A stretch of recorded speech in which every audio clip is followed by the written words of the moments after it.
날씨가 많이 추워졌는데 또 오늘 아침에는 눈발도 날리고 이 겨울을 이길 수 있는 것은 딱 하나입니다. 뭘까요? 봄입니다. 겨울은 봄에 질 수밖에 없어요. 여러분은 이 영적인 어둠의 세상에서 하나님의 말씀으로 이 세상을 이길 수 있기를 바랍니다.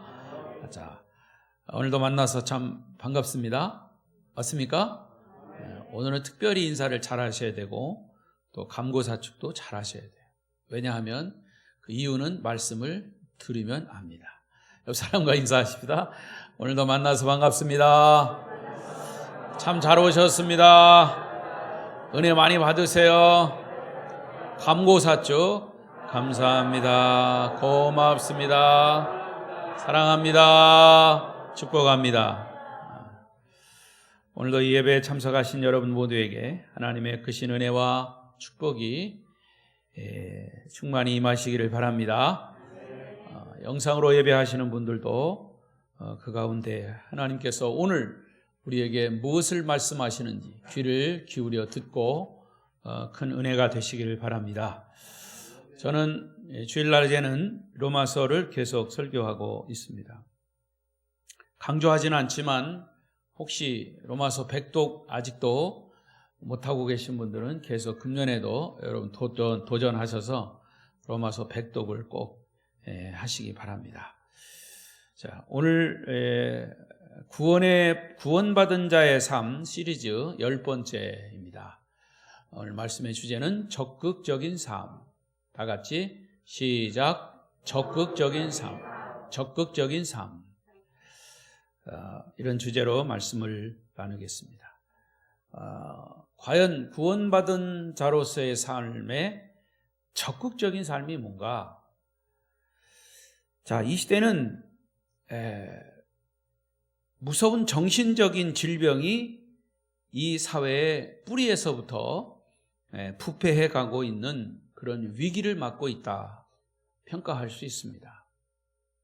정신적인 질병. 여러분, 사람이 정신적인 질병이 있으면 나중에 그것이 육체적인 질병으로도 가고요. 그게 보편화되면 사회의 질병이 되는 겁니다. 더 기초적으로 말한다면 이 세상은 윤리의 실종이고 도덕성이 붕괴한 시대입니다.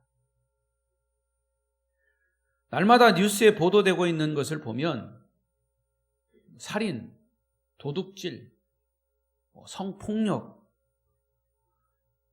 또 직장에서는 부하 직원이 상사를 고발하고 폭력을 일삼고 하는 이런 등등의 뉴스로 가득 차 있습니다.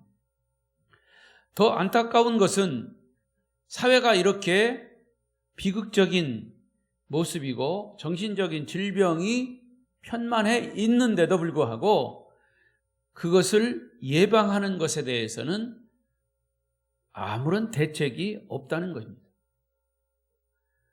이런 사회 현상을 보면서 우리 그리스도인들, 구원받은 하나님의 백성들이 해야 할 일은 과연 무엇이라고 생각합니까? 그런 모든 현상들이 우리 구원받은 저와 여러분들과 상관없는 일이라고 취급해 버리고 말아야 할 것인가? 결코 그렇지 않습니다. 우리 그리스도인들의 책임의식이 있어야 합니다. 역사학자 아놀드 토인비 교수는 말하기를 사회가 중병을 앓고 있을 때 그 사회의 체계 안에는 그 사회의 질병을 치료할 수 있는 역량이 부족하다, 부재하다 이런 얘기를 했습니다. 이 말은 사회 체계 안에는 치유의 능력이 없다 그 말입니다. 불행한 일이에요. 그러면서 계속 이야기하기를 만약에 희망이 있다면 그 사회 질병을, 정신적 질병을 치료할 수 있는 희망이 있다면 그 사회를 구성하고 있는 개개인들에게만 있을 수 있다. 창조적 소수다. 이렇게 얘기했습니다. 이 사회가 정신적 질병을 앓고 있는 것을 치유하기 위한 창조적 소수가 과연 누구일까요? 저는 이 창조적 소수가 바로 우리 그리스도인이라고 말하고 싶습니다. 주님은 우리에게 일찍이 말씀하셨어요. 너는 세상의 빛이라, 너는 세상의 소금이라. 너희는 세상에 나가서 소금의 역할을 하고 빛의 역할을 하라는 것입니다. 빛이 되라가 아닙니다. 소금이 되라가 아닙니다. 우리는 이미 소금입니다. 그러면 소금의 역할을 해야 한다는 거죠. 우리는 이미 빛입니다. 그러면 빛의 역할을 해야 한다는 거죠.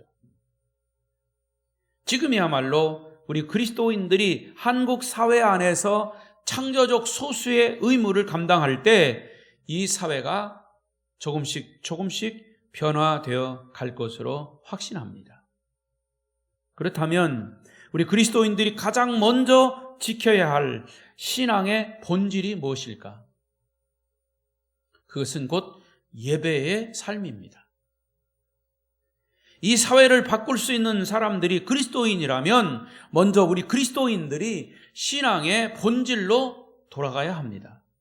그 신앙의 본질이 뭐냐 하면 성경을 근거한 예배를 예배답게 드려야 하고, 예배 속에서 주신 하나님의 말씀, 그 말씀대로 우리가 세상에 나가서 삶을 살아낼 때 그 세상은 변화되는 것입니다. 그러니까 신앙의 본질은 예배와 삶이 일치되어야 한다는 얘기입니다. 그리스도인들이 주일날 이렇게 모여서 예배 드렸습니다. 그럼 난 예배 드렸으니까 할 일 다 했다. 그게 아니라 그저 1시간 나와서 순서에 따라서 예배를 묵도에서부터 축도까지 드렸기 때문에 나는 신앙인으로서의 본질을 다 했다라고 하는 것이 아니라, 그러면 그 예배를 드리는 목적이 뭐고 예배를 드려야 할 우리의 본질이 뭐냐라고 하는 것을 바로 깨닫고 그 예배 속에서 주신 하나님의 말씀을 우리가 세상에 나가서 살아내야 한다는 거죠. 근데 지금은 교회가 신앙의 본질에서 벗어났습니다. 많이 벗어났습니다. 오히려 세속화됐습니다. 이 세상 사람들과 똑같이 그리스도인들이 살아가니까 세상은 더 악해지는 겁니다. 예배를 드려도 하나님 없는 예배를 드리고 있습니다. 그래서 교회와 성도는 이 사회에 아무런 영향력을 끼치지 못하고 오히려 사회의 악한 영향에 끌려다니는 꼴이 되고 만 것입니다. 이제 우리 구원받은 그리스도인들이 온전한 그리스도인으로서 서기 위해서 신앙의 본질을 지켜가야 합니다. 그것을 오늘 사도 바울은 본문에서 구원받은 주님의 자녀들이 사회 전반에 걸쳐서, 아니 가까이 있는 우리 이웃들에게 대해서 어떻게 살아가야 할 것인가를 가르치고 있습니다. 그것은 구원받은 성도들의 적극적인 삶으로 한마디로 이웃을 사랑하라는 것입니다. 사실은 예수 믿는 성도들에게 대단한 것을 요구하는 게 아니에요. 이웃을 사랑하라는 겁니다. 내 몸처럼 사랑하라는 겁니다. 자, 9절 말씀을 보십시다. 9절 말씀 시작. 간음하지 말라, 살인하지 말라, 도둑질하지 말라, 탐내지 말라 한 것과 그 외에 다른 계명이 있을지라도 내 이웃을 내 자신과 같이 사랑하라 하신 그 말씀 가운데 다 들었느니라. 이 9절 말씀이 굉장히 핵심이에요. 여러분, 오늘날 우리 사회의 대표적인 문제들, 대표적인 죄악들이 뭡니까?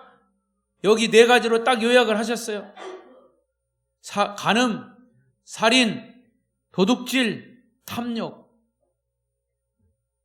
우리 사회의 문제가 정확하게 여기 다 포함되어 있는 건데, 그런데 이런 문제들은 사실상 우리가 하나님의 명령하신 계명을 올바로 지키기만 하면 그저 한 번에 해결되는 겁니다.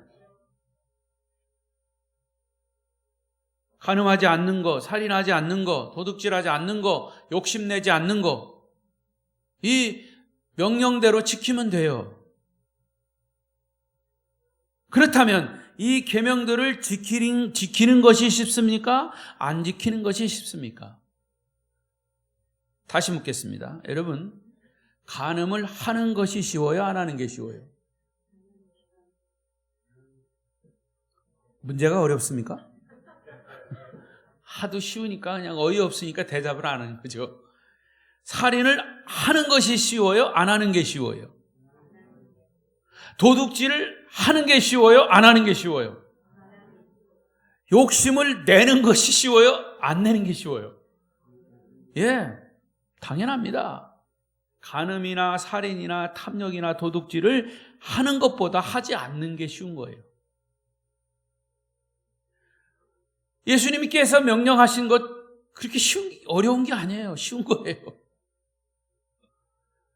여러분, 살인이나 도둑질을 하는 사람들은요, 물론 그저 갑자기 충동적으로 하는 경우도 있지만 사실은 도둑질하는 도둑놈들은 요즘은 머리가 얼마나 좋은지 몰라요.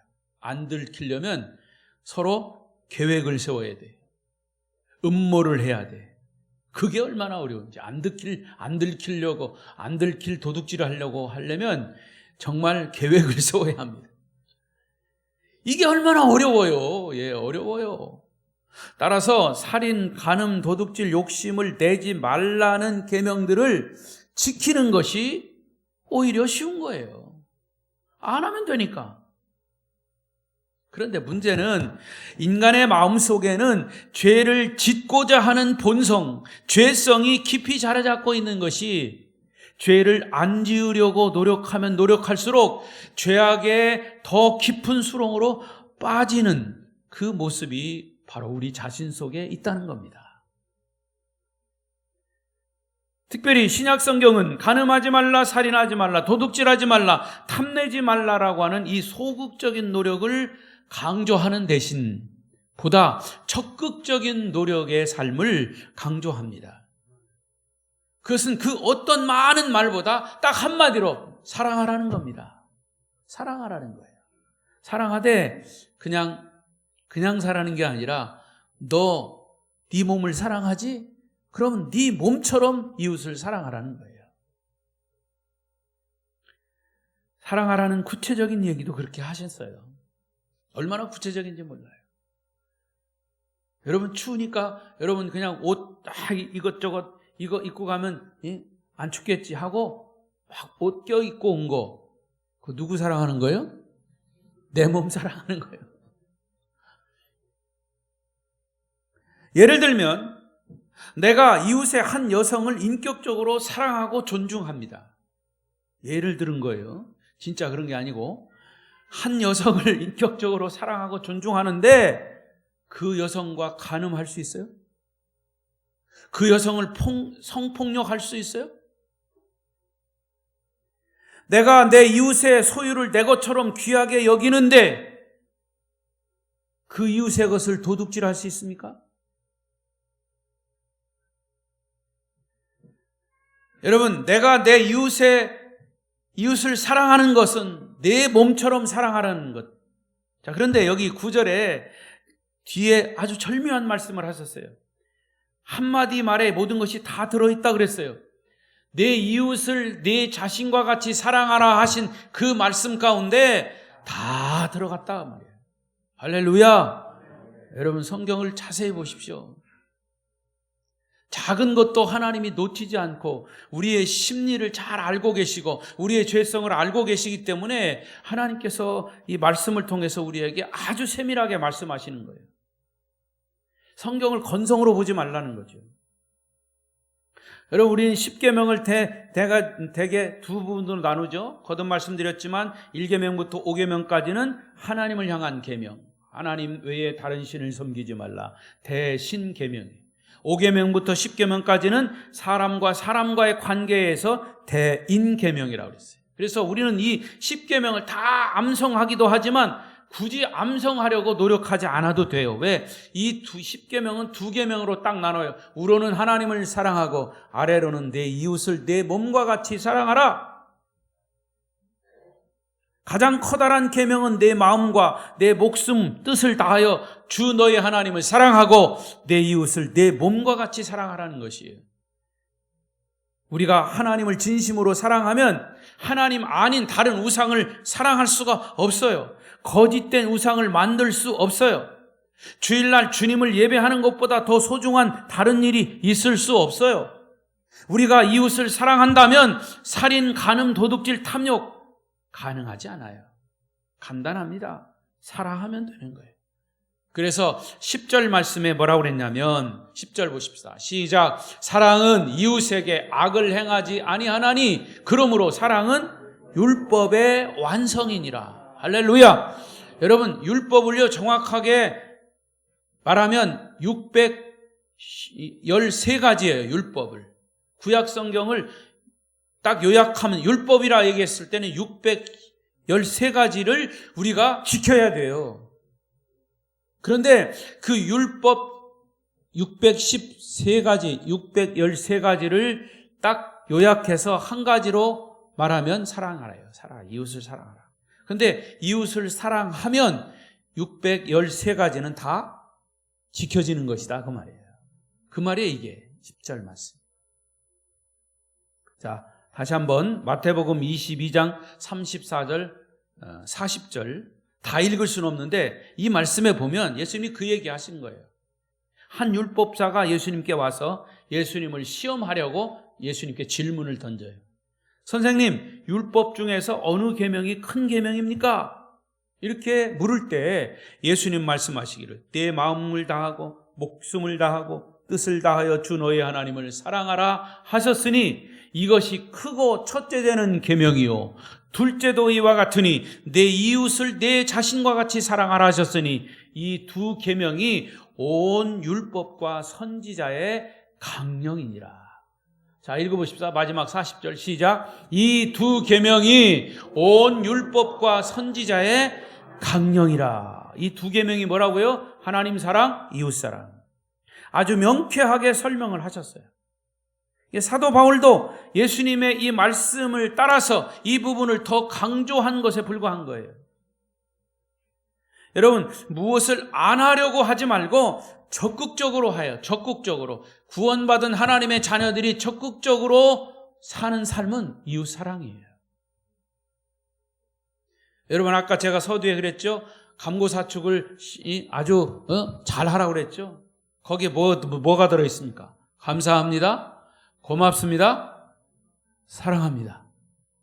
사랑이 들었죠? 그냥 하지 말라는 거예요. 저는 이것이 오늘 우리 사회의 모든 문제를 예방하는 지름길이라 그렇게 믿습니다. 우리 사회가 안고 있는 모든 문제의 근원을 한마디로 요약하면 사랑의 결핍이에요. 그러므로 우리 민족이 사랑하는 사람들로 가득하게 되면 문제는 간단히 해결하는 거예요. 사랑은 율법의 완성이라. 자, 그런데 여기 또 하나의 문제가 있어요. 정말로 우리가 이웃을 사랑할 수 있는 능력이 우리에게 있느냐 그 말이에요. 사람마다 다 다르겠지만 분명한 것은 사랑을 받아본 사람만이 사랑할 수 있는 겁니다. 대부분의 사회에서 문제를 일으키는 사람들의 삶의 배경을 보면 거의 대부분이 부모의 사랑이나 이웃의 사랑을 받지 못한 사람, 그런 분위기 속에서 성장한 사람들이 문제를 일으키는 거예요. 단순히 가난한 가정에서 자랐기 때문에 문제가 되는 게 아니에요. 가난한 가정에서 자라도 부모의 사랑을 받고 자란 사람은 별로 문제가 없어요. 그런 사람이 다른 사람을 사랑합니다. 사랑받지 못한 사람이 사랑을 할 수 없기 때문에 문제를 일으키는 거예요. 그런데 우리 그리스도인들은 어떻습니까? 우리는 말로 표현할 수 없는 큰 사랑을 받은 자들이에요. 부모의 사랑을 안 받았어도, 이웃의 사랑을 안 받았어도 우린 예수님의 사랑을 받은 자예요. 아멘. 우리 그리스도인들이야말로 가장 큰 사랑, 가장 순수한 사랑, 가장 조건 없는 사랑을 받은 그런 사람들 아닙니까? 여러분 주변에서 성도들 포함해서 문제를 자꾸 일으키는 사람들을 보세요. 그 사람들은 사랑을 못 받아서 그래요. 그래서 그런 사람이 있으면 여러분 어떻게 생각하냐면, 아이고 사랑을 못 받아서 그렇구나. 나라도 좀 사랑해줘야지. 따라합시다. 나라도 사랑해야지. 그것만 하면 돼요. 로마서 5장 8절을 보십시다. 5장 8절 시작. 우리가 아직 죄인 되었을 때 그리스도께서 우리를 위하여 죽으심으로 하나님께서 우리에 대한 자기의 사랑을 확증하셨다. 하나님이 우리에게 사랑을 확증한 것이 뭐다? 예수 십자가 부활이다. 허물과 죄를 담당하시고 십자가에서 피를 흘려 내가 받을 심판의 자리를 주님이 대신 취하시고 죽으시고 사흘 만에 다시 부활하심으로 하나님께서 우리에게 최대의 사랑을 베푸신 줄로 믿습니다. 그 사랑을 믿으십니까? 그 사랑이 여러분 마음속에 정말 이 파도와 같이 밀려옵니까? 예수님이 우리를 위해 십자가의 죽으심과 부활은 하나님이 우리를 위해서 죽으시고 죽도록 사랑하신다라고 하는 확증입니다. 확실한 증거다 그 말이에요. 이것이 복음 아닙니까? 하나님 그 신사랑은 측량다 못하네. 영원히 변치 않는 사랑 성도여 찬양하세. 하늘을 두루마리 삼고 바다를 먹물 삼아도 한없는 하나님의 사랑 다 기록할 수 없겠네. 하나님의 크신 사랑 그 어찌 닿았을까. 저 하늘 높이 쌓아도 채우지 못하리. 후렴다 같이. 하나님 크신 사랑은 측량다 못하네. 영원히 변치 않는 사랑 성도여 찬양하세. 할렐루야. 이 찬송의 가사처럼 우리 그리스도인들은 하나님의 엄청난 사랑을 받은 자들이에요. 우리가 예수님의 십자가와 부활을 믿기 때문에 하나님이 얼마나 우리를 사랑하시는가를 깨닫는 동시에 주시는 선물이 있습니다. 그게 로마서 5장 5절. 5장 5절 시작. 소망이 우리를 부끄럽게 하지 아니함은 우리에게 주신 성령으로 말미암아 하나님의 사랑이 우리 마음에 부은 바 됨이니. 하나님의 사랑, 십자가와 부활이 하나님의 사랑의 증거이기도 하지만 또 하나 하나님이 우리를 사랑하셨다고 하는 증거가 뭐냐? 성령을 주신 것이에요. 할렐루야. 우리가 이 세상을 살아가는 동안 사랑하고도 남을 사랑이 우리에게 이미 부어졌어요. 그게 하나님의 사랑이에요. 그 증거로 성령을 주셨어요. 따라서 우리가 사랑하지 않는 것은 주님의 말씀에 순종하지 않기 때문이지 사랑할 수 있는 능력이 없어서가 아니에요. 사랑할 수 있는 능력은 내가 아니라 내 속에 하나님의 성령이 있기 때문에 하나님의 사랑을 우리가 이웃에게 나눌 수 있는 거죠.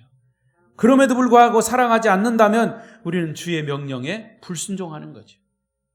물론 우리 이웃들 중에는 좀처럼 사랑하기 어려운 사람들이 있어요. 심지어는 교회 안에서도 사랑하기 어려운 사람들이 있어요. 이런 얘기가 있어요. 어떤 교회에 충성스러운 집사님이 목사님께 상담을 요청해 왔어요. 상담의 내용인 즉 뭐냐면, 목사님, 우리 집에 아들 하나 있는 거 아시잖아요.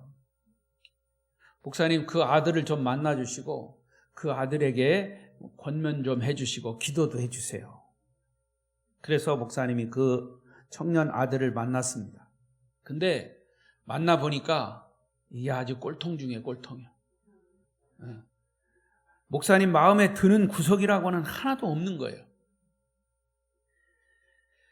이런 사실을 짐작하신 그 엄마 집사님은 다시 목사님을 찾아와서 부탁을 합니다. 목사님, 제 아들을 만나보시니까 참 한심하죠? 보고 싶지 않으시죠? 그러자 목사님 어이가 없어서 말을 안 한 거예요. 그걸 알고 이 집사님 또 이제 권유합니다. 목사님, 제 아들을 더 보고 싶지 않더라도 저를 봐서라도 여러분 따라해보세요. 저를 봐서라도 나를 봐서라도 우리 아들 좀 만나주세요. 그래서 할 수 없이 목사님이 집사님을 봐서 그 아들을 만났다는 거예요. 그 이후는 나도 모르겠어 어떻게 됐는지.